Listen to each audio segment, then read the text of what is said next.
நிறைய உங்களுடைய பரிமாணங்களை கேள்விப்பட்டிருந்தா கூட இந்த படத்துல பர்சனலா அதை எக்ஸ்பீரியன்ஸ் பண்ண முடிஞ்சது சார். இது உங்களுக்கு பெரிய ஒரு வெற்றி படமா இருக்கிறது எனக்கு பெரிய சந்தோஷம். அண்ட் வாழ்த்துக்கள் சார், ரொம்ப அருமையா பண்ணியிருந்தீங்க.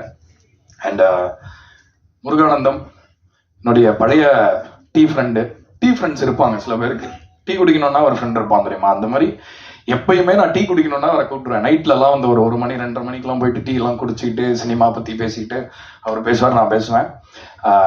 அதாவது இவர் சொன்னாரு, சுதர்ஷன் சொன்னாரு, அவர் வந்து ரொம்ப வெறப்பான ஆள் மாதிரி இருப்பாரு, பல்ல காட்டினா நான் அந்த மாதிரி இருக்காது அப்படின்னு. ஆனா அந்த பல்லுக்கு பின்னாடி ஒரு பயங்கர பக்குவமான சினிமாவை ஆழமா அசைப்போட்ட ஒரு நேர்த்தியான மனிதன் இருக்காரு அப்படிங்கிறதையும் நான் சொல்றேன். அந்த சைடு எனக்கு தெரியும்.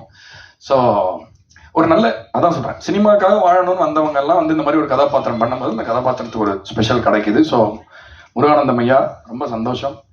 அண்ட் அவங்க 2 பேரையும் பத்தி கண்டிப்பா பேசணும். அதாவது ஸ்பாய்லரா இருக்கும் சொன்னா,